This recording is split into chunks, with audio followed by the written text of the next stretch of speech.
A bad motherfucker.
Featherweight champ Max Holloway, who defends his title against Alex Volkanovski at UFC 245 on December 14th in Las Vegas, not Toronto, nowhere cold. Vegas should be pretty good. We're not trying to freeze you out anymore, huh? How's that feel? I don't know. Vegas is 40 degrees right now. I saw 30-something degrees. It was cold, and they might be trying to freeze me out. But like I said, you know, I think some of my best performances came in December, so I think it's the cold. And you know, we're going from the 10th island on over to the 9th island. Come on, and it's going to be amazing. I think a lot of people may not know what you're talking about there. Tell us, why is Vegas such an important place for you to fight, and also just the Hawaiian support that you're expecting to get there? It's crazy. A lot of Hawaiians live there. A lot of Hawaiians move there. They move there, and it's just amazing. I mean, I cannot wait. I can't explain it. I just can't wait for the fight. You guys are going to see a bunch of Hawaii flags in there, guarantee. And I can't wait to pretty much feel like I'm fighting at home. You know, I mean, I love Toronto. Toronto, you guys been making me feel like home, but this is different. This is gonna hit a little different. Max, you're coming off fights against Jose Aldo, Brian Ortega. You're coming off of a fight in which you moved up in weight to get a second belt, Frankie Edgar, and now you have Alex Volkanovski, which nothing against Alex Volkanovski, but that on the surface, to me, a lot of people would say, what's motivating you there? And you've always said these guys are all just cupcakes, right? But how do you do it? I mean, how do you get as motivated for Volkanovski as you do, you know, the most dominant featherweight champion of all time in Jose Aldo? Like JSP said, you know, it comes a point in your career where you're already earning what you already have. You know, it's re-earning stuff, and so we like looking for problems in the questions, and he brings up a lot of problems for me. So I can't wait. You know, I sat down with my team. We all sat down. We all figured out what it is. You know, and one of the things is power. You know, people keep saying I never faced someone with this much power and this much speed or tenacity, or he's younger and blah blah and so on and go on. But I just can't wait. That's the things that excite me. That's the thing that excite me when people got questions. When people got questions, your boy always come true with answers. So I can't wait.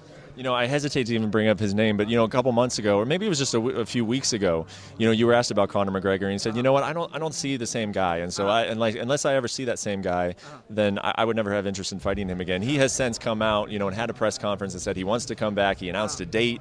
You know, are you starting to see the Conor McGregor that you once saw in the octagon years ago? Yeah, for sure. You know, that last one you came, I did my interview, and then he did an interview a couple weeks later. And, like, you kind of see the spark, you know. You see the spark, but we see what happens, you know. He definitely sounded different in that interview from the interview with Ariel. Mm-hmm. And I can't wait, you know. I hope nothing but good stuff for the guy, you know. I'm a competitor, and he's competitive, I'm competitive, and I can't wait, you know. Like, I'm not going to wish ill will on anybody, you know, especially him, you know. He's a father. He's a good father, dad. He got 2 kids, and you know, I just hope he figures it out and he do what he thinks is best for him and his family. I know you're a fan of this sport. If Conor McGregor fights Cowboy Cerrone in January, who do you got in that fight? I don't know. I don't know, you know. I really don't know. It's like, you know, even if you're gonna ask me about the Nate versus Jorge fight, you know, I don't know. I don't like picking fights because I'm in the stuff. It's like me asking, who's your favorite interviewer beside you? Luke? Is it Luke or Ariel? Yeah. You know, so it's gonna put you in tough situations. Go with Ariel. I mean, he's my buddy. He's the ESPN guy. So nothing against Luke, but as a sub, you know. But we'll see what happens. I think if that fight happens, they've been saying January. I think it's gonna be an exciting fight, and I can't wait to see it. All right. Well, everybody's telling me to wrap up. So one last thing. I'm talking about that BMF fight. I've been asked this week, who are some other BMFs in the UFC? Your name continues to pop up. How about you move up and fight the winner of this fight, Nate Diaz versus Jorge Masvidal? Could we see that in your future? When that whole thing was going down with Nate or whatever, you know, I would step in. I'll talk to my team, and then we thought, you know what? You know, we know Steve Wonderboy was on the card. It was like, why not make a nice mother lover belt, you know? And we told Wonderboy, you know, I even opened the gate for the guy, you know, that's how nice he is. But there's a bunch of belts, you know. There's the baddest man on the planet belt. Yep. DC, I'm straight coming for that belt. He knows. And if it's the BMF belt, I'm stepping up. Whatever weight class you guys need me to do this belt, I'll fight him. Thanks for watching ESPN on YouTube. For more sports and analysis, download the ESPN app. And for live streaming and special content, subscribe to ESPN+. Alongside Kamaru Usman, who takes on Colby Covington, UFC welterweight championship fight at UFC 245 on December 14th. And Kamaru, great to see you. We were here in New York. A lot of fighters milling around, a lot of fighters from UFC 245. I can't help but notice that Colby is not around. Is that because they can't put you guys in the same room? Is there any truth to that? I mean, you could kind of imagine that. I mean, it's this is not something that's manufactured. You know, this is something that's real. And you know, everyone they know that, you know, if you leave you know, you leave a chihuahua in the room with a lion, at some point something's going to happen. And so, you know, they're just, for his protection, they're taking precautionary measures. And so, you know, it is what it is. I mean, I think there's probably quite a few different ways to answer this, but really at the core, what is the conflict between you and Colby? Why, if he was in the same room with you, do you think that it could become a physical altercation?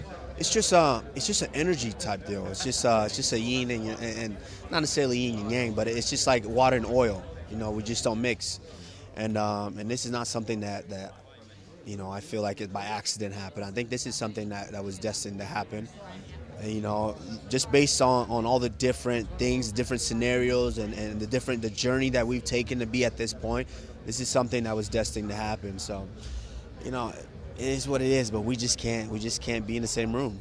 Aside from your personal dislike from one another, you have said he's a good fighter, and now you have 5 weeks to prepare for him, 5 weeks left. What are you preparing for? What makes Colby Covington a challenging #1 contender? No, for me, preparation has always been, you know, for myself.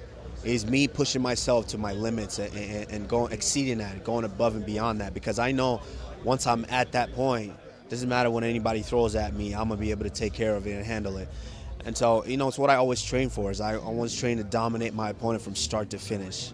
You know, and yes, Colby is a tough challenger. You know, he's a guy that is a very, very good gas tank. He's a guy that's going to keep coming, and so that's something that I have to be aware of, and that's something that I have to train for as well. But, you know, I'm not the champion for no reason.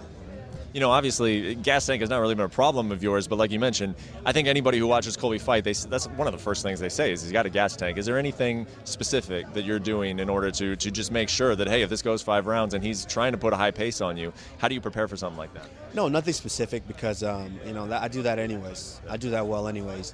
I just feel that all in all, my skills will speak for themselves. You know, fatigue makes cowards of us all.